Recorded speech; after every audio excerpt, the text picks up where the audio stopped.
Assalamualaikum warahmatullahi wabarakatuh. Selamat berjumpa kembali teman-teman semuanya bersama saya Syamsul Umar, praktisi pertanian di channel Maraja Organik.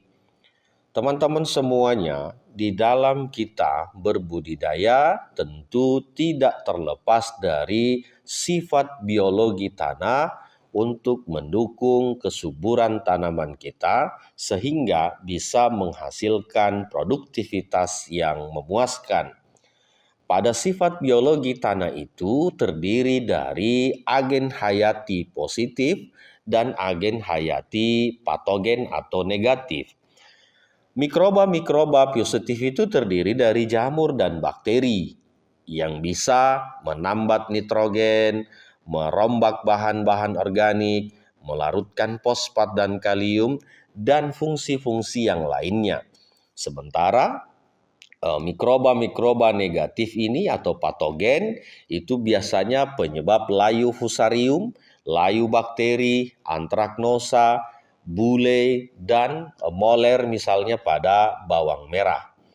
Tentu populasi yang ada di dalam tanah, baik yang positif ataupun yang negatif alias patogen, ini harus kita akumulatif. Karena siapa yang dominan di tanah kita, apakah yang positif ataupun yang negatif, tentu akan menguasai areal-areal yang ada di tanah kita. Misalnya, kalau yang positif ini yang dominan, maka tentu akan membantu menyuburkan tanah kita, menyuburkan tanaman kita. Tetapi ketika yang patogen, yang merusak, yang negatif ini lebih dominan di dalam tanah kita, maka tentu yang terjadi adalah serangan-serangan penyakit. Nah, inilah yang penting harus kita pahami. Bakteri positif itu akan lebih bereaksi atau membelah sel pada tanah-tanah yang mengandung unsur-unsur atau bahan-bahan organik yang melimpah, atau misalnya menjadi penambat berkoloni bersama dengan akar tanaman seperti misalnya Rhizobium, Azotobacter. Ini adalah bakteri-bakteri yang memfiksasi nitrogen dari atmosfer untuk ditarik masuk ke dalam tanah, nanti dirubah bentuknya untuk bisa diserap oleh tanaman.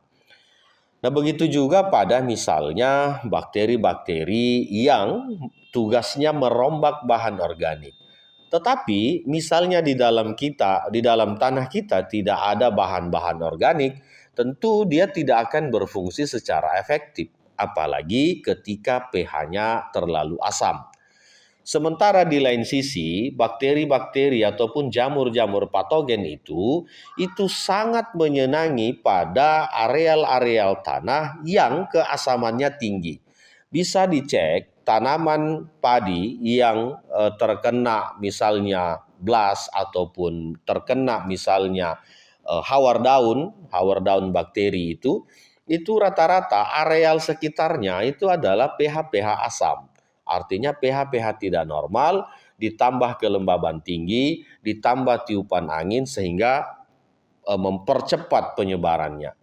Begitu juga misalnya pada bule jagung, itu disebabkan oleh mikroba-mikroba patogen yang sifatnya itu ditularkan juga melalui angin, melalui kelembaban atau cipratan air.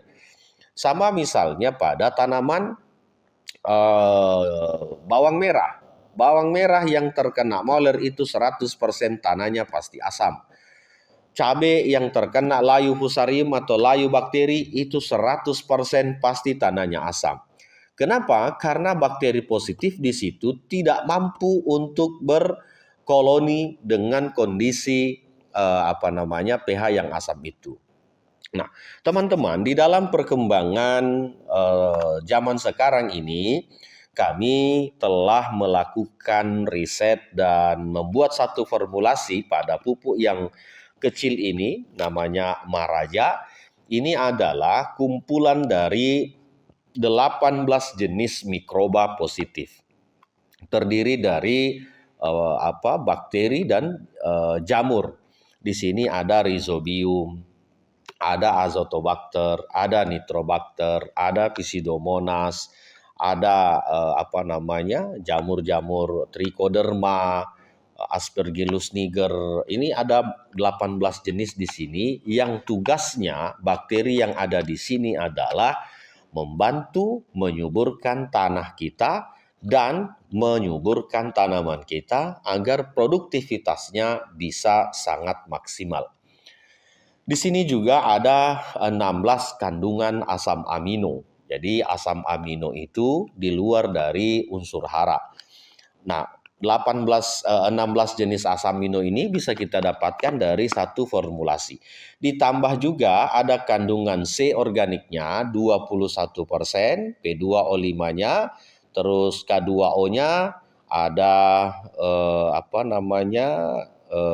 zinc-nya, Fe-nya, ada mangannya, dan beberapa jenis-jenis unsur hara makro dan mikro.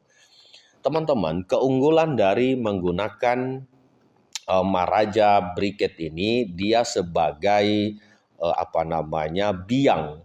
Jadi biang atau indukan dari bakteri. Jadi ini cara penggunaannya, nanti dilarutkan dengan air kelapa tua 1 liter atau air cucian beras. Nah, ini dilarutkan dalam 1 liter. Kalau mau disimpan lebih lama, itu ditambahkan dengan telur 1 biji, ditambahkan dengan garam 1 sendok, terus gula 1 sendok. Kalau ada Yakultnya bisa ditambahkan untuk menambahkan bakteri kalau bakteri di Bacillus, Lactobacillus. Jadi kalau di Yakult itu adalah bakteri Lactobacillus. Nah, itu bisa ditambahkan untuk menambahkan jumlah populasi bakterinya. Nah, teman-teman, cara menggunakan ini disemprotkan ke areal perakaran. Disemprotkan atau dikocorkan di areal perakaran. Kenapa harus dikocorkan? Karena isinya ini dominannya adalah bakteri ditambah dengan unsur hara. Kalau ini disemprotkan ke daun, pasti tidak akan berefek apapun. Kenapa? Karena yang akan memakan itu adalah akar. Yang kedua, mikrobanya itu harus sampai ke dalam tanah agar bisa berfungsi. Misalnya bakteri penambat nitrogen. Bakteri penambat nitrogen, Rhizobium azotobacter misalnya yang ada di dalam kandungan ini, itu harus berkolonisasi dengan akar. Nanti di akar inilah nanti dia memfiksasi, menarik nitrogen yang N2 di atmosfer ini untuk masuk ke dalam tanah, nanti dirombak bentuk N2 ini, lalu nanti diserap oleh tanaman kita. Jadi teman-teman, menyemprotkan agen hayati itu juga tidak boleh terlalu banyak airnya pada tanaman padi. Kenapa? Karena kandungannya ini agen hayati. Kalau misalnya ketemu dengan air yang cemaran pestisida kimianya tinggi, pasti bakterinya tidak akan berfungsi. Kenapa? Pasti dia akan mati. Jadi disemprotkannya pada kondisi macak-macak atau paling bagusnya dalam kondisi lembab. Kalau dikocor, ini kocor langsung ke areal batang, misalnya tanaman cabai atau tanaman bawang merah. Itu disemprotkan di sekitar areal batang. Kenapa? Karena dia akan berfungsi itu di sekitar areal-areal perakaran. Nah, dia akan berfungsi, dia akan mengerjakan fungsinya, tanggung jawabnya itu pada sekitar areal batang atau akar tanaman kita. Nah, jadi ini banyak sekali fungsinya. Kalau Anda misalnya membandingkan ini dengan agen-agen hayat, ini lebih tinggi. Kenapa? Karena ini 18 jenis bakterinya dan jamurnya. Itu ada 18 jenis. Kalau mungkin kita menggunakan yang lain-lain itu ya paling kandungannya 6 jenis bakteri atau 8 jenis bakteri. Ini 18 jenis bakteri. Mulai dari bakteri penambat nitrogen ada, pelarut fosfat, pelarut kalium, perombak bahan organik, terus juga bakteri bakteri nitrifikasi atau bakteri-bakteri perombak amonium. Ini ada semua di sini. Ini ada semua di sini. Jadi kecil-kecil begini ini dibuat sebagai biang agar memudahkan biaya ongkos kirim. Karena teman-teman ongkos kirim ini lumayan tinggi juga. Kadang harganya biayanya itu setengah dari harga produk. Nah, kita buatlah biangnya seperti ini agar ongkos kirimnya murah, tetapi efektivitasnya di tanaman itu bisa sangat maksimal. Nah, kenapa? Karena kalau misalnya harganya 100.000, kita buat 1 literan, dekomposer ataupun kayak misalnya M21 ataupun misalnya M4. Ini kan kadang-kadang lebih mahal ongkos kirimnya dibanding dengan harga produknya. Nah, makanya dibuat ini beratnya cuma 100 gram. Nanti sampai di rumahnya masing-masing baru dilarutkan dengan air kelapa 1 liter atau air cucian beras. Nah, bagaimana kalau dua-duanya tidak ada? Air biasa pun bisa, air pakai air hujan atau pakai air dari saringan AC itu bisa.